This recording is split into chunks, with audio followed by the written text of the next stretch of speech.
Mañana podrías despertar en un mundo donde tu padre tiene el derecho legal de ejecutarte por relaciones íntimas, donde ciertos comportamientos en privado podrían acabar con tu carrera instantáneamente, y donde los niños son entrenados desde su nacimiento para servir a los caprichos de los emperadores. ¿Crees que sabes sobre la cultura romana? Esto es lo que no enseñan en la clase de historia. El Imperio Romano no solo conquistó el mundo, construyó una civilización entera sobre el control íntimo, donde cada dormitorio era un campo de batalla y cada momento privado podía ser tu sentencia de muerte. Bienvenidos a la verdadera Roma. Esto no se aprende en las clases de historia, pero durante más de 500 años, el Imperio Romano operó el sistema de control íntimo más sofisticado en la historia de la humanidad. He revisado miles de fuentes primarias, evidencia arqueológica de Pompeya y documentos legales antiguos que la mayoría de los académicos evitan discutir. Lo que he descubierto cambiará fundamentalmente el modo en que ves la civilización antigua y te hará sentir agradecido por cada libertad que tienes hoy. Esto es lo que la mayoría de la gente no se da cuenta. Estamos a punto de viajar a través de 7 niveles de horror íntimo que se intensificaron a lo largo de la historia romana. Desde leyes que castigaban con la muerte ciertas conductas, hasta mujeres ejecutadas por experimentar placer y sacerdotisas vírgenes, enterradas vivas por romper sus votos. Expondremos cómo los emperadores convierten a los niños en sirvientes, cómo los romanos transformaron la intimidad en competiciones mortales y por qué los instructores profesionales realizaban demostraciones en vivo en las casas nobles. Pero espera, esto empeora. Toda esta locura fue literalmente tallada en sus calles como monumentos religiosos. Comencemos con la regla más básica que regía la vida y la muerte de todo romano. Imagínate si tu comportamiento privado determinara tu estatus público. Imagínese si ser percibido como pasivo en situaciones íntimas significara perder su trabajo, su ciudadanía y posiblemente su vida. En Roma, esto no era imaginación, era ley. Ser etiquetado como sumiso en privado significaba una muerte social peor que un asesinato real. Los romanos construyeron una civilización entera basándose en un principio simple y aterrador. El dominio es igual a poder. La sumisión es igual a destrucción. ¿Crees que la cultura de la cancelación es dura? Los romanos cancelaban a las personas por sus roles percibidos como íntimos. Literalmente, un rumor sobre tus preferencias privadas podría destruir una carrera política que llevó décadas construir. Lo verdaderamente inquietante es que no se trataba de una regla social tácita. Roma codificó los comportamientos íntimos en la ley, creando una jerarquía que determinaba si uno vivía como un ciudadano respetado o moría como un paria social. Permítanme darles el ejemplo más famoso, uno que casi cambió el curso de la historia mundial. Julio César, el hombre que conquistaría la Galia y transformaría Roma en un imperio, pasó toda su vida luchando contra los rumores sobre lo que sucedió cuando tenía 19 años. Durante una misión diplomática al rey Nicomedes IV de Betnia, el joven César supuestamente asumió un papel sumiso en sus arreglos privados. Esto es lo que la mayoría de la gente no se da cuenta. Este único rumor lo siguió durante 40 años. Sus enemigos la llamaban Reina de Betnia en el Senado. Durante sus desfiles triunfales, momentos destinados a celebrar sus mayores victorias militares, los soldados cantaban canciones burlonas sobre que César era el hombre de todas las mujeres y la mujer de todos los hombres. El poeta Catullus escribió versos sobre la supuesta sumisión de César que los romanos memorizaban y repetían en las fiestas. Imagínate conquistar naciones enteras, convertirte en el hombre más poderoso del mundo, y aún así, tener gente burlándose de ti por algo que supuestamente ocurrió en privado hace 4 décadas. Pero espera, esto empeora. Los romanos no solo se burlaban, también legislaban. La Lex Scantinia, aprobada en el año 149 después de Cristo, c. convirtió la conducta íntima pasiva de los varones nacidos libres en un delito castigado con enormes multas, exilio o incluso la muerte. La ley era tan severa que las acusaciones por sí solas podían destruir vidas. Hemos documentado casos de senadores expulsados de sus cargos no por corrupción o incompetencia, sino por rumores sobre sus roles privados. Tomemos el caso de un senador cuyo nombre fue literalmente borrado de los registros. Así de vergonzoso fue considerado aquello. Fue expulsado del Senado después de que unos esclavos denunciaran haberlo visto en posición de sumisión con su esposa. Sí, lo leíste correctamente. Ciertos actos con tu propia pareja podrían acabar con tu carrera política. Los romanos tenían un término especial para esto: o impurum, boca impura. Una vez que se le asignaba esta designación, se le consideraba contaminado de forma permanente. La gente no compartía comidas contigo, no te dejaba besar a sus hijos, ni siquiera te hablaba en público. La parte verdaderamente loca fue la precisión matemática de su jerarquía de intimidad. En la cima se sentaba el emperador. Podía dominar a cualquiera y mantener su dignidad. Por debajo de él, los senadores podían dominar a cualquiera, excepto al emperador y a sus compañeros senadores. Los ciudadanos podían dominar a los libertos, a los esclavos y a los no ciudadanos. Los libertos solo podían dominar a los esclavos. Los esclavos no podían dominar a nadie sin permiso.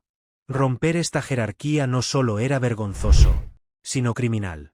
He aquí un ejemplo concreto que muestra con qué seriedad se tomaban los romanos este sistema. Un ciudadano rico llamado Lucius fue sorprendido en una posición sumisa con su propio esclavo. Las consecuencias legales fueron devastadoras. Primero, perdió sus derechos de ciudadanía. Luego sus bienes fueron confiscados. Sus hijos fueron desheredados. Su esposa se vio obligada a divorciarse de él para proteger su propio estatus. Finalmente, fue exiliado de Roma para siempre. Todo porque asumió el rol equivocado con alguien a quien literalmente poseía. Pero el sistema era aún más profundo. Los romanos desarrollaron todo un vocabulario para categorizar y avergonzar las posiciones íntimas. Estas no eran calumnias. Eran categorías legales que determinaban sus derechos bajo el derecho romano. Un hombre etiquetado como pasivo de violencia cotidiana y humillación. Estos términos aparecieron en documentos judiciales, determinaron la situación jurídica y dieron forma a las interacciones sociales. El impacto psicológico fue asombroso. Los hombres romanos vivían con el temor constante de ser acusados. Desarrollaron elaborados códigos de conducta para evitar incluso la apariencia de pacificación. Estar de pie en una posición incorrecta y gesticular demasiado suavemente. Incluso el tono de tu voz podría despertar sospechas. Tenemos cartas de padres romanos a sus hijos llenas de instrucciones paranoicas sobre cómo mantener el dominio masculino en todos los aspectos de la vida. ¿Por qué en la mente romana el dominio equivalía a poder? La respuesta revela el corazón oscuro de su civilización. Los romanos veían el mundo a través de la lente de la conquista. Así como las legiones romanas dominaban territorios enemigos, los hombres romanos tenían que dominar a otros para demostrar su estatus. Ser dominada significaba ser conquistada, ser feminizada, ser reducida a la condición de mujer o de esclava. En una sociedad construida sobre el poder militar, la sumisión íntima equivalía a la derrota en el campo de batalla. Esta mentalidad infectó todos los aspectos de la vida romana. Los acuerdos comerciales se describieron en términos de dominio. Las alianzas políticas se estructuraban en torno a quien estaba en la cima. Incluso los rituales religiosos enfatizaban la importancia de mantener el papel activo. La conexión entre el dominio íntimo y la autoridad política era tan fuerte que los emperadores a menudo demostraban su poder mediante demostraciones públicas de comportamiento agresivo. El análisis psicológico moderno revela cómo este sistema mantenía el orden social a través del terror íntimo. Al hacer que ciertas posiciones fueran literalmente criminales, Roma creó una sociedad de autocontrol en la que todos vigilaban a los demás para detectar señales de debilidad. El temor a las acusaciones mantenía a los ciudadanos bajo control con mayor eficacia que cualquier ejército. Fue brillante en su crueldad. Roma conquistó el mundo conquistando primero sus propios dormitorios. Hace que las dinámicas de poder modernas parezcan juegos de patio de recreo, ¿no es así? Hoy debatimos sobre el consentimiento y la igualdad. Los romanos debatían si adoptar una posición equivocada debía tener como consecuencia el exilio o la ejecución. Nos preocupamos por nuestra reputación en las redes sociales. Los romanos temían ser enterrados vivos por un rumor sobre su vida privada. Pero si piensas que eso es retorcido, espera a escuchar lo que les pasó a las mujeres que se atrevieron a disfrutar de la intimidad. Ahora hablemos de cómo Roma literalmente prohibió el disfrute femenino de la intimidad. Imagínese si experimentar placer durante momentos íntimos fuera un delito castigado con la muerte. Imagínate que te obligan a permanecer completamente quieto, sin mostrar ninguna emoción, sin emitir ningún sonido, mientras las respuestas naturales de tu cuerpo podrían hacer que te ejecuten. Esto no era una ficción distópica. Esta era la realidad diaria para las mujeres romanas. Roma construyó todo un sistema legal alrededor de una paradoja que rompería las mentes modernas. Celebraban el deseo masculino mientras convertían el placer femenino en una ofensa capital. Te quejas de ansiedad por el desempeño íntimo. Las mujeres romanas no se divertían para sobrevivir. Las consecuencias de mostrar placer fueron catastróficas. Una mujer que se movía demasiado, hacía sonidos de placer o mostraba cualquier signo de placer podía enfrentar acusaciones de adulterio, incluso con su propio marido. Lo verdaderamente inquietante es que su propio padre tenía el derecho legal de ejecutarla por ello. Augusto, el primer emperador de Roma, aprobó una serie de reformas morales en el año 18 a.C. que convirtieron la intimidad femenina en una trampa mortal. La lex Julia adulterius coendis no solo castigaba el adulterio. Criminalizó por completo la autonomía femenina. Según esta ley, un padre que descubriera que su hija había tenido relaciones prematrimoniales podría ejecutar legalmente tanto a ella como a su pareja en el acto. Sin juicio, sin apelación, solo ejecución. Esto es lo que la mayoría de la gente no se da cuenta. Augusto utilizó esta ley para exiliar a su propia hija, Julia la Mayor. A pesar de ser hija del emperador, a pesar de estar casada y tener 5 hijos, Julia fue desterrada a una isla remota por el delito de disfrutar demasiado públicamente de la intimidad. Su delito específico. Asistió a fiestas donde supuestamente mostró entusiasmo durante encuentros privados. Augusto prohibió que cualquiera la visitara, prohibió el vino en su dieta y declaró que debía ser enterrada fuera de la tumba familiar. El emperador de Roma mató a su propia hija por experimentar placer. Pero espera, esto empeora. Los expertos médicos romanos crearon toda una mitología en torno al deseo femenino diseñada para aterrorizar a las mujeres hasta dejarlas insensibles. Afirmaron que la excitación femenina causaba histeria, locura y posesión demoníaca.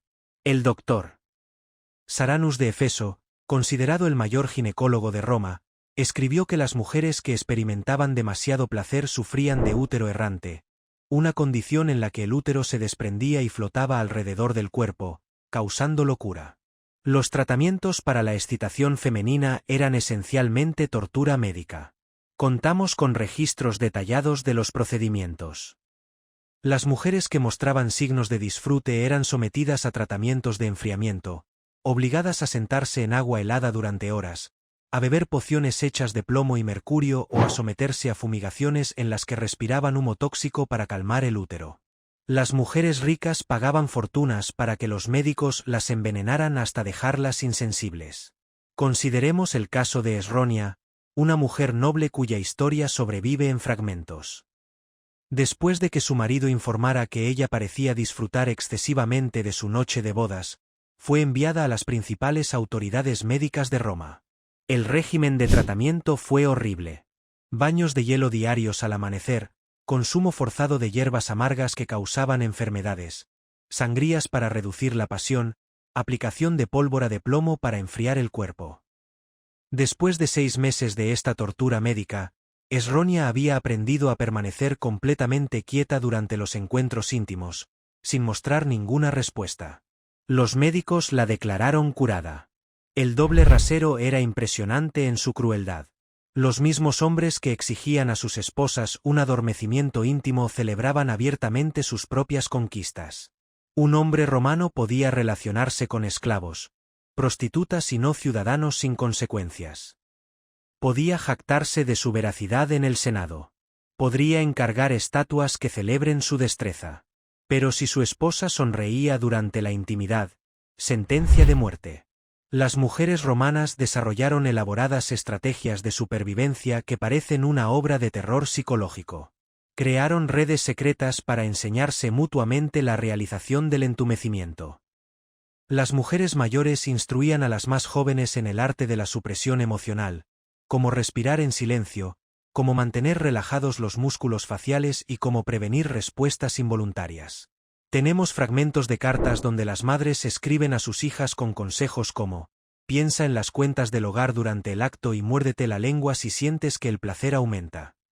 El daño psicológico fue catastrófico y generacional. Las mujeres romanas aprendieron a disociarse de sus propios cuerpos como mecanismo de supervivencia. Transmitieron traumas como reliquias familiares. Madres enseñando a sus hijas que sentir cualquier cosa durante la intimidad podría matarlas.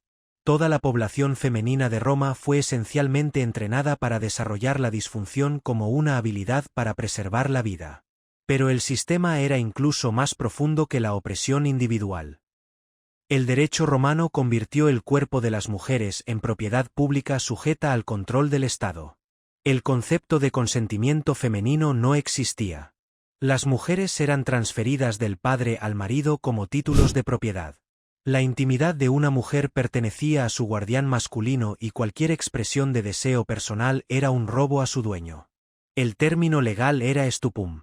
Cualquier acto íntimo que viole la propiedad masculina sin importar los sentimientos de la mujer.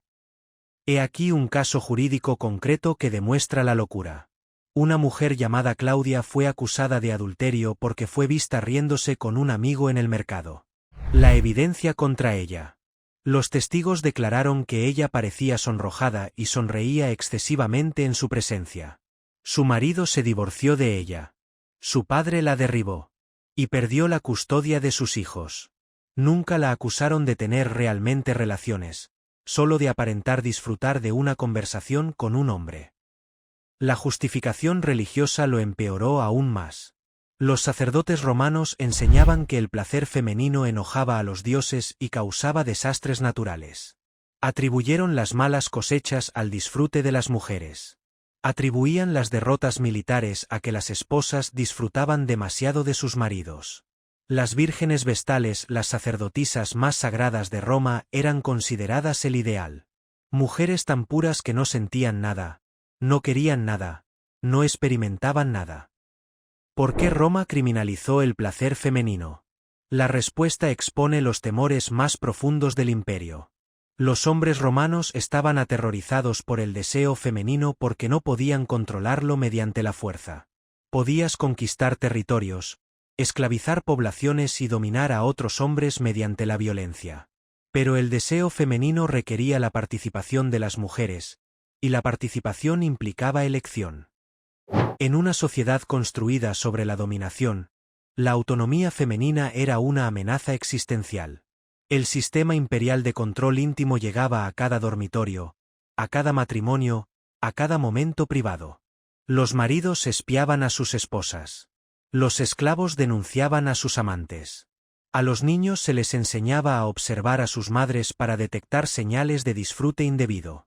Roma convirtió cada familia en un estado de vigilancia donde los cuerpos de las mujeres eran el campo de batalla. Hace que la mojigatería victoriana parezca sexualmente liberada, ¿no es así? Debatimos si las mujeres deben realizar placer. Las mujeres romanas murieron por tener respuestas genuinas. El impacto duradero en las actitudes occidentales perdura a través de los siglos. Cada vez que alguien sugiere que las mujeres no deberían disfrutar demasiado de la intimidad, está canalizando el terror de la antigua Roma. Hablando de control religioso, Examinemos qué sucedió cuando las vírgenes rompieron sus votos sagrados. Pero el destino más horrible aguardaba a las vírgenes sagradas de Roma que se atrevieron a experimentar el contacto humano. Imagínate si perder tu pureza significara ser enterrado vivo mientras la ciudad celebra. Imagínate ser seleccionado a los 6 años para servir a una diosa que exige 30 años de castidad perfecta, sabiendo que un momento de debilidad humana equivale a la muerte por asfixia en una tumba subterránea. ¿Crees que la cultura de la pureza es extrema hoy en día? Los romanos convirtieron la virginidad en un culto a la muerte que hace que el celibato religioso moderno parezca una sugerencia casual. Las vírgenes vestales eran las mujeres más poderosas de Roma y también las más aterrorizadas. Controlaban la llama sagrada que supuestamente protegía al imperio, manejaban secretos de Estado y disfrutaban de privilegios que ninguna otra mujer poseía. Podían poseer propiedades, hacer testamentos y viajar sin tutores masculinos. Pero esto es lo que la mayoría de la gente no se da cuenta. Pagaron este poder con 3 décadas de terror íntimo, donde un solo beso podía significar morir solo en la oscuridad. El método de ejecución fue diseñado específicamente para ser una pesadilla viviente. Cuando una vestal era condenada por romper su voto de castidad, Roma no se limitaba a ejecutarla. La enterraron viva en una cámara subterránea llamada Campus Sceleratus, el campo del mal. Pero espera, esto empeora. No podían derramar la sangre de una vestal porque ella era sagrada.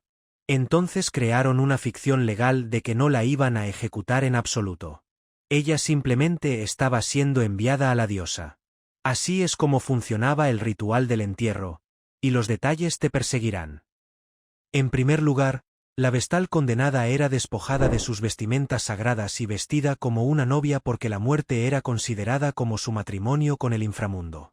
La ataron con correas de cuero y la colocaron en una litera cerrada, para que nadie pudiera oír sus gritos mientras la llevaban por la ciudad. Se exigió a toda la población que asistiera en absoluto silencio. Cualquiera que hablara o mirara hacia otro lado se enfrentaba a un castigo. En el lugar del entierro, los trabajadores habían preparado una habitación subterránea lo suficientemente grande para una cama, una lámpara con aceite para un día y una pequeña cantidad de pan y agua. Lo verdaderamente inquietante es que incluyeron estas disposiciones para poder afirmar que no la estaban matando.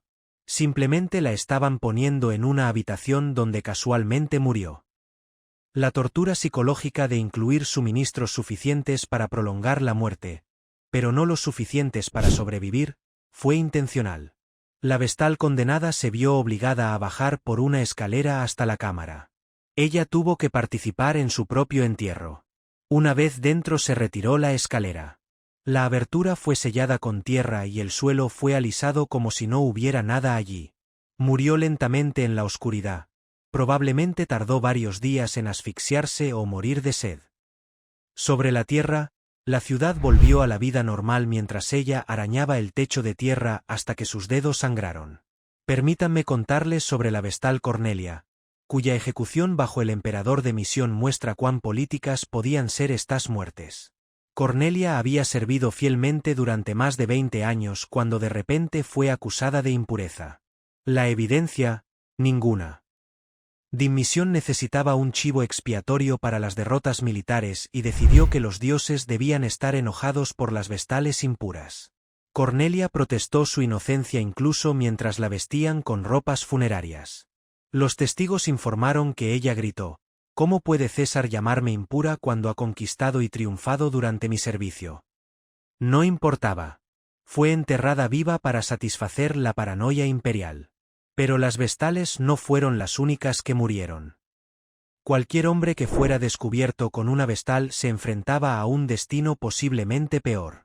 Fue golpeado hasta la muerte con varas en el Foro Romano, el lugar más público de Roma. Mientras la multitud observaba y vitoreaba, los verdugos debían seguir golpeando hasta que el cuerpo quedara irreconocible. El proceso podría tardar horas. Tomemos el caso de Marco Antonio, un joven noble que se enamoró de una vestal llamada Marsche. Su romance fue descubierto cuando los esclavos dijeron haberlos visto intercambiar cartas.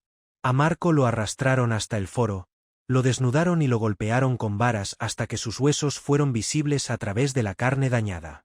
Los testigos dicen que dejó de gritar después de la primera hora, pero la paliza continuó durante 3 horas más. Marsh observó desde una ventana antes de ser llevada a su tumba subterránea. Los métodos para detectar la virginidad rota eran invasivos y humillantes. Las vestales se sometían a exámenes físicos regulares por parte de sacerdotes que afirmaban que podían identificar la pureza perdida a través de signos místicos. Examinaron todo, desde el color de sus ojos hasta la textura de su cabello. Cualquier cambio físico podría desencadenar una acusación. Has ganado peso? Debe estar embarazada. La persona que ha perdido peso debe estar añorando a un amante. Piel demasiado pálida. Conciencia culpable. Piel demasiado sonrojada. Pasión secreta. La red de vigilancia alrededor de Vestals era asombrosa. Eran seguidos por guardias, vigilados por esclavos, monitoreados por sacerdotes. Cada palabra, gesto y mirada fue registrada y analizada. No podían hablar con los hombres sin testigos. No podían salir de su casa sin escoltas. Ni siquiera podían sonreír a sus parientes varones sin correr el riesgo de ser acusadas.